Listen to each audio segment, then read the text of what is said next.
चलिए तो बच्चा लोग सबसे पहले लीनियर चार्ज डिस्ट्रीब्यूशन के बारे में जानते हैं।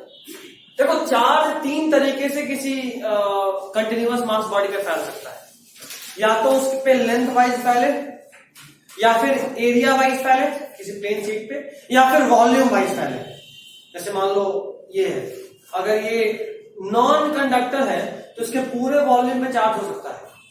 याद रखिएगा कंडक्टर में कभी भी अंदर में चार्ज नहीं होता, कंडक्टर का चार्ज हमेशा सरफेस पे होता है। याद रखिएगा कंडक्टर में चार्ज हमेशा सरफेस पे होता है। ये इंपॉर्टेंट क्वेश्चन होता है, नीट में 2-3 बार पूछा हुआ, जेईई में से भी पूछा हुआ। कंडक्टर में चार्ज हमेशा सरफेस पे आ जाता है, कभी भी वॉल्यूम में डिस्ट्रीब्यूटेड होता है। तो जब कभी भी चार्ज वॉल्यूम में डिस्ट्रीब्यूटेड हो, इसका सिंपल मतलब है कि वो इंसुलेटर पे चार्ज करा हुआ है। ठीक है, अभी सुनना, अगर आप लेंथ वाइज चार्ज कर रहे हो आप उसको बोलोगे linear charge density, charge per unit length. अगर आप एरिया वाइज चार्ज को डिस्ट्रीब्यूट कर रहे हो आप बोलोगे areal charge density, charge per unit area या सरफेस एरिया। सरफेस एरिया इसलिए बोले क्योंकि अगर वो कंडक्टर है तो चार्ज हमेशा ही सरफेस पे होगा, कभी वॉल्यूम में नहीं रहेगा। और अगर इंसुलेटर है तो उसी में चार्ज पर यूनिट वॉल्यूम होगा, क्योंकि अगर कंडक्टर रहा तो वॉल्यूम पे चार्ज रहेगा ही, वो घूम के सरफेस में ही आ जाएगा। ठीक है, कंडक्टर में रहेगा तो चार्ज सरफेस पे आएगा। हाँ, अंदर वाला चार्ज भी सरफेस पे आएगा तो charge per unit surface area हो जाएगा, एरियल चार्ज डेंसिटी। अगर इंसुलेटर है तो ओवरऑल पूरे बॉडी पे चार्ज फैलेगा और तब उसको कहेंगे charge per unit volume, volumetric charge density. ठीक है, हाँ अभी लिखवाएंगे, अभी पहला हम लोग बात करें सिर्फ यह linear charge density. Linear charge density में चार्ज लेंथ पे फैला हुआ है, देखो लेंथ वाइज चार्ज फैला हुआ है। ठीक है, तो चार्ज पर यूनिट लेंथ होता है, इसको लैम्डा बोलते हैं। एरियल होगा तो सिग्मा बोलेंगे, फिर वॉल्यूमेट्रिक होगा तो रो बोलेंगे, आगे देखेंगे आएगा। तो अभी देखो एक एग्जांपल देकर दिखा रहे कि किस तरीके से इसका क्वेश्चन बनता है। देखिएगा कि मान लो कोई रॉड है, उस पर चार्ज डेंसिटी है, linear charge density lambda is equal to KX. Lambda क्या है? ये लीनियर चार्ज डेंसिटी है।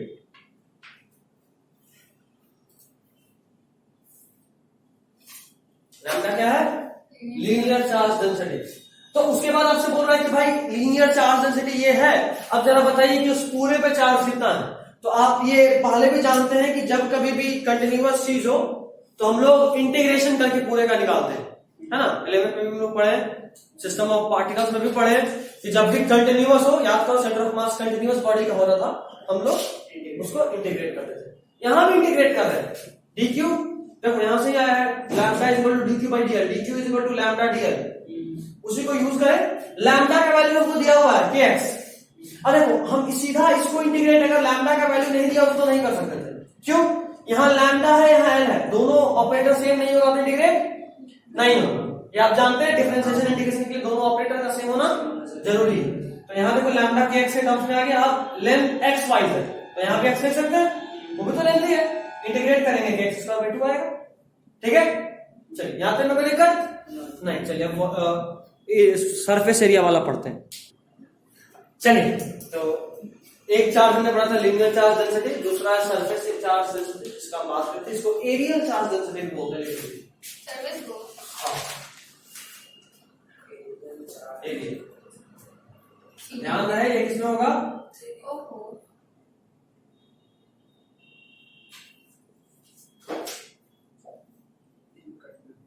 As charge always resides on the surface,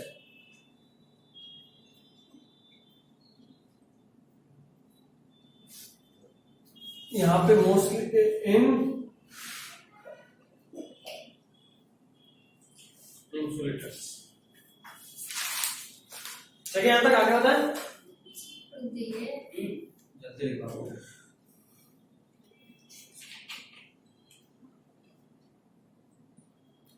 तो बॉटल हम एक महीना पहले छोड़े तो बॉटल पे एक बार दे गया है वापस सही है। पानी भी फेंक दिया, गर्मी मार देंगे, आज मौसम अच्छा है, नहीं होता है। पढ़ाने का काम करो, दूसरे साइड से बॉटल लाओ, पानी भर के लाएंगे और तुम्हारा था।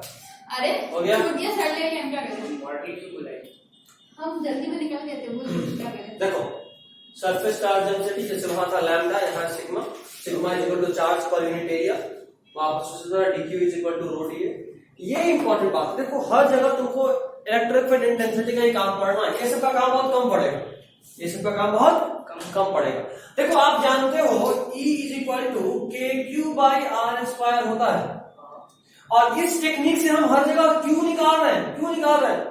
तो अगर हम इस क्यू के जगह पे इंटीग्रेशन ऑफ रो डीवी डाल दें, इंटीग्रेशन ऑफ रो डीवी डालते हैं, जैसे यहाँ पे है रो डीवी, यहाँ है तो रो डीए, देखो तो बात बराबर है।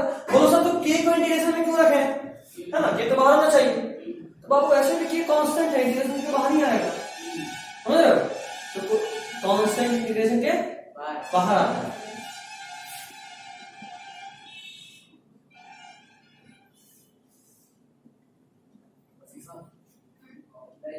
इधर देख, तेरे लिए बता रहे हैं, वो बोल रहा वो बोल रहा, तू उधर देख रही।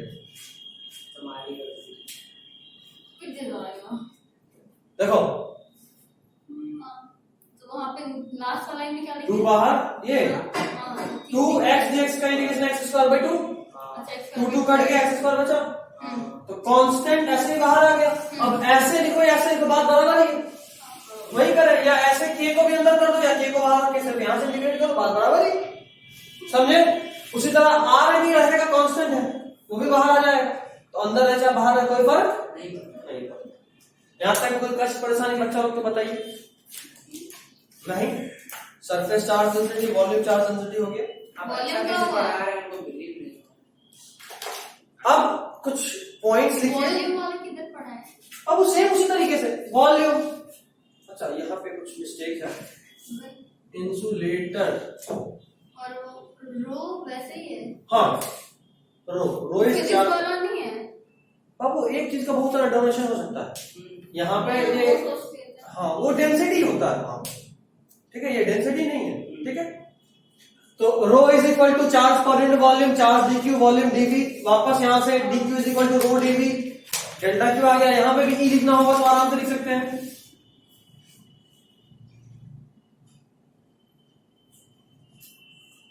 लिख सकते हैं ना, सेम q का वैल्यू बस इस फॉर्मूले में डाले, देख रहे हो? तो बहुत सिंपल है।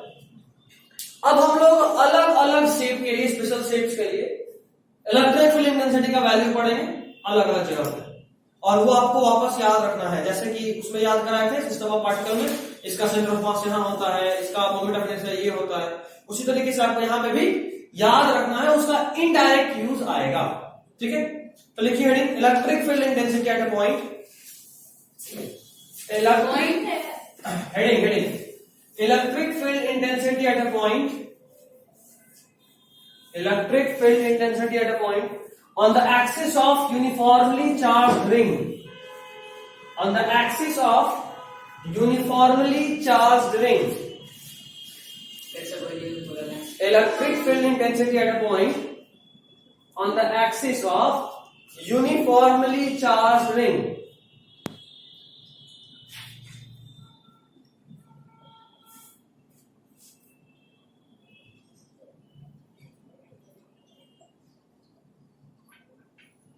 यूनिफॉर्म होना बहुत जरूरी है बच्चा लोग। यूनिफॉर्म का मतलब कि कहीं ज्यादा कहीं कम नहीं। देखो ये एक रिंग है, ठीक है, ये रिंग है, और आप किसी इस पॉइंट एक्सिस पे इलेक्ट्रिक फील्ड इंटेंसिटी जानना चाहते हो तो कोई पॉइंट है, ड्रॉ करना है। हाँ बिल्कुल, बिना उसके तुमको समझ में कैसे आएगा कि कैसा है क्या है। ई नेट का value K Q X by X square plus R square whole का पावर 3/2। ऐसा हम लोग एक फॉर्मूला पहले भी पढ़े हैं, याद आ रहा है? नहीं याद आ रहा ना, ठीक है, टेस्ट किसी सैटरडे को नहीं बुधवार का है। ठीक है, फिर चलो कितना दिन, बकरे की माँ कितने दिन ख्याल बनाए, एक टाइम के बाद तो फंसना नहीं। नेक्स्ट सैटरडे रखो,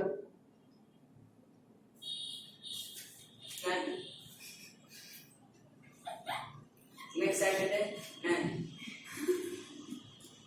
तेरा बात मान जाए एकदम। उसके नेक्स्ट सैटरडे तो लोग मूवी देखा रहा। अच्छा मूवी देख के आने में इधर हो गया। हम लोग मूवी खत्म हुआ 120 तो उसके बाद कहाँ गया घर? अच्छा 120, अच्छा 120। मेरे भी बोलते ना वहीं से लेट है, सुनाने लगते तुम लोग को।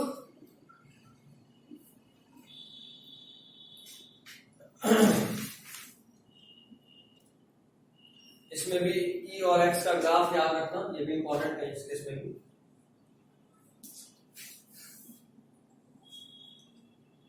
कल समय आया तुमको भी कॉल की थी, तुम भी उसको आइडिया दे कॉल करो। हमको लगा लड़की इतना बुद्धि नहीं चलाती, इतना ही आइडिया होगा।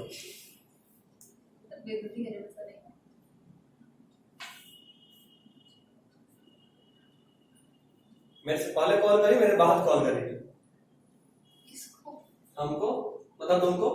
मुझे कॉल ही नहीं की। तुमको कॉल नहीं की समय? बस बुद्धि है। घर वाले थे।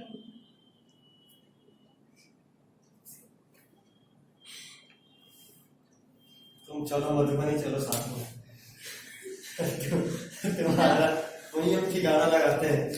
ठिकाना उड़ा देंगे।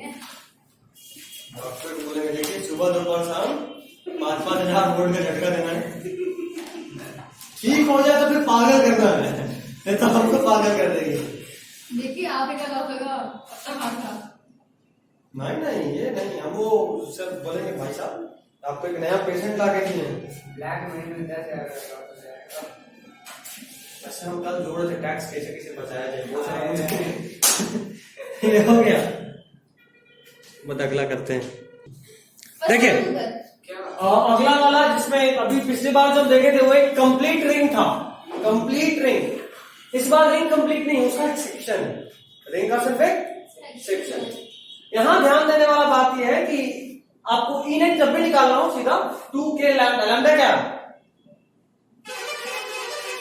लैम्डा क्या, linear charge density 2k lambda sine theta by are.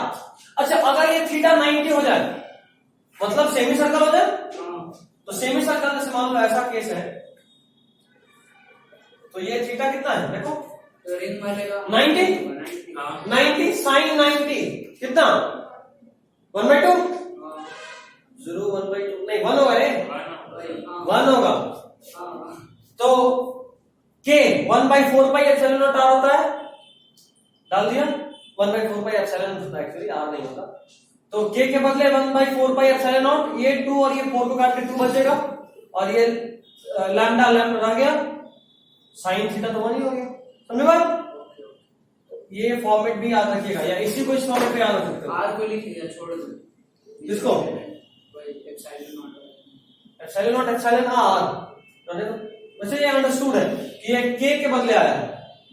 अगर कोई मीडियम में डालेंगे तो er भी अपना रोल प्ले करेगा। इसको भी वैसे लिख सकते हैं 1/4 पाई epsilon not epsilon r into r 2 lambda sine theta, 2 से ये गया तो 2 बचा, साइन थीटा यहाँ पे 90 नहीं है तो lambda sine theta by 2 pi epsilon not epsilon not r। क्या ऊपर 2 लिखा था, ये 2 था तो ये 2 तभी तो ये कट गया 4, नहीं उससे पहले उतना नहीं दिया उसका 1 इसके लिखा 1/4 पाई एप्सिलॉन नॉट ऐसे, ठीक है। मुश्किल से 14-15 मिनट का लेक्चर हुआ है, ज्यादा पढ़ाए हैं नहीं ऐसे होता है ना 30 मिनट के बाद पहले 15 मिनट पढ़ अभी देखेगा ना तो बढ़ेगा। हाँ हो गया भाई 4:15 हो गया, बंद करो। नहीं हो गया, अगला कॉल कर, हमारे को कॉल कर रहे हैं। इलेक्ट्रिक फील्ड इंटेंसिटी लिखो, electric field intensity at a point, ये पॉइंट है फिर heading electric field intensity at a point, field intensity yes भाई at a point due to uniformly charged rod, due to uniformly charged rod। आपको बहुत डंडी मारे हैं, पहले कहते हैं यूनिफॉर्मली चार्ज रॉड, इसके बाद हमारे पिता को करते हैं तो बाद अगर तो नहीं पढ़ाएंगे। ये कौन था अटेंडर नहीं है तो मुझे 2 ही बात थी ना, मुझे ना भी दिए 3 बजे के पहले। देखो यूनिफॉर्मली चार्ज रॉड है,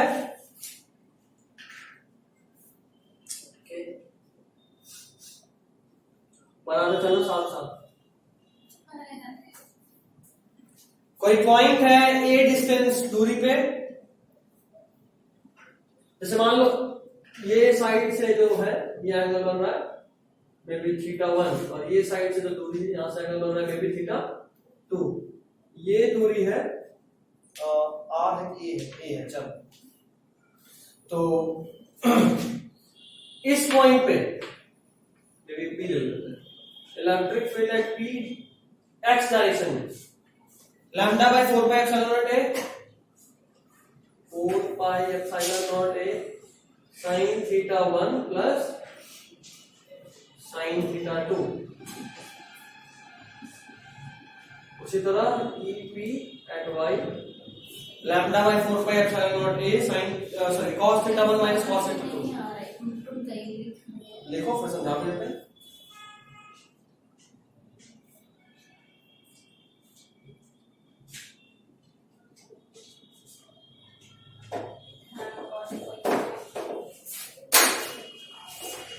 कौन सा क्लास? 10 इसके बगल वाला।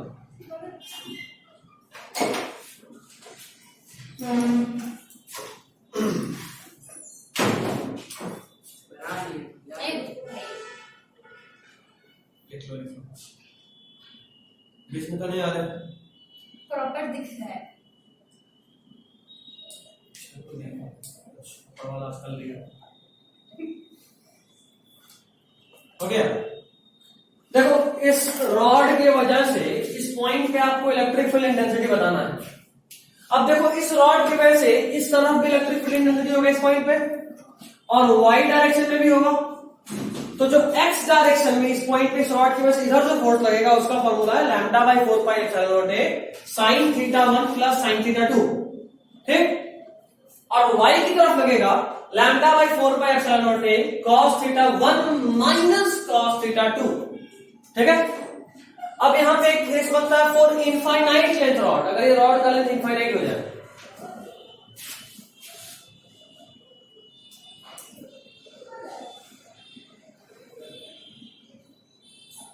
अगर ये रॉड इनफाइनाइट लेंथ का, देखो जरा इधर जरा देखना 2 मिनट रुक जाओ, इधर जरा देखो। इनफाइनाइट लेंथ मतलब इधर भी कोई अंत नहीं इधर भी कोई अंत नहीं, है ना। और तब ये जो एंगल बनेगा थीटा, क्योंकि देखो जैसे जैसे रॉड बढ़ेगा थीटा का लेंथ बढ़ेगा, एंगल देख रहे हो। इनफाइनाइट का मतलब बढ़ते बढ़ते 90 डिग्री हो जाना, इतना ऊंचा, समझे। तो for infinite length rod theta 1 is equal to theta 2 is equal to 90 degree. और फिर बस इसी में 90 पुट करो और आंसर बताओ, 90 पुट करो और आंसर बताओ।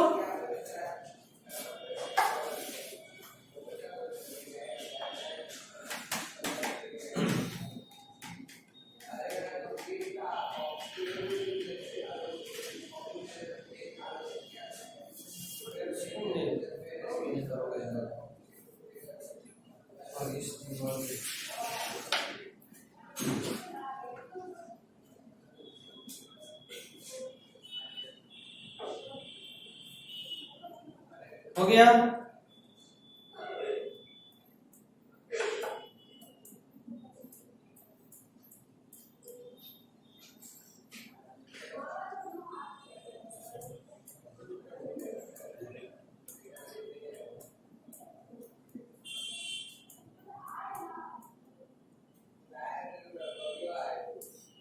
हो गया। जरा बताइए ई एक्स और वाई कितना है इनफाइनाइट लेंथ रॉड में?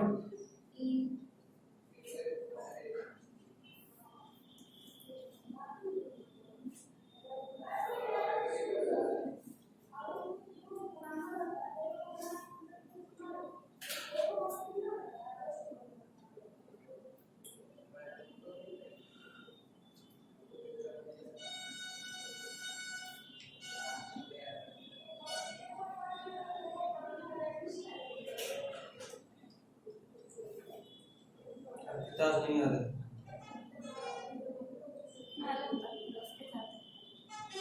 छुट्टी हो गया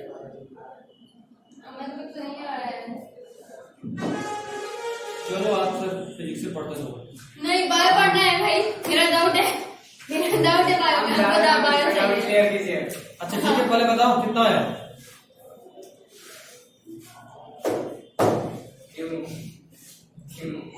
क्या है सर? देखते ना पूरा क्लास खाली इसको खड़ा करके इसका डाउट इसको सोच लेंगे। तुम बोले दादा मैं फिजिक्स पढ़ ले, तुम भी पढ़ो सब पढ़ लो। देखो यहाँ पे भी 90, यहाँ भी 90, 90 91 मतलब 1 और 1 2, 2 से 4 कटेगा कितना बचेगा? 0 ठीक है, यहाँ भी 1 0, यहाँ भी 0 0 0 इंटू 0 मतलब जो भी 0। ठीक है, एक और केस है उसका सेमी इनफाइनाइट वायर है, वन साइड इनफाइनाइट। क्या सेम वन साइड इनफाइनाइट का मतलब एक तरफ में लेंथ फिक्स है और इधर से बाहर, तो एक थीटा हो जाएगा फिक्स और एक थीटा होगा 90। तो एक और हेडिंग लिखिए। रुक जाइए भैया। उम्मीद करते हैं आप समझ में तो आ रहा होगा और आज हम अच्छे से मूड था मेरा पढ़ाने का, और अभी डेली ही पढ़ाऊंगा जैसे आप बोला था। टाइम पास कर देखिए आ गया ऑन रिकॉर्डिंग आपका बात। सही सब बात पहले भी कहते हैं 1 तक बच्चा समझ के छोड़ देंगे, इसके बाद बच्चा को बड़ा होना पड़ेगा। हाँ हेडिंग क्या था? For one sided infinite wire, copy में पतंग काय बना देंगे। For one sided infinite length wire theta 1 is equal to 0, theta 2 90। नहीं इतना नहीं कर सकते। Theta 1 is equal to 0, theta 2 is equal to 90। हाँ theta 1 is equal to 0, theta 2 90। ठीक है, मतलब कुछ ऐसा ऐसा ऐसा ऐसा देखो, इस जगह पे पॉइंट है, इधर से इनफाइनाइट है और लेंथ ऐसा है।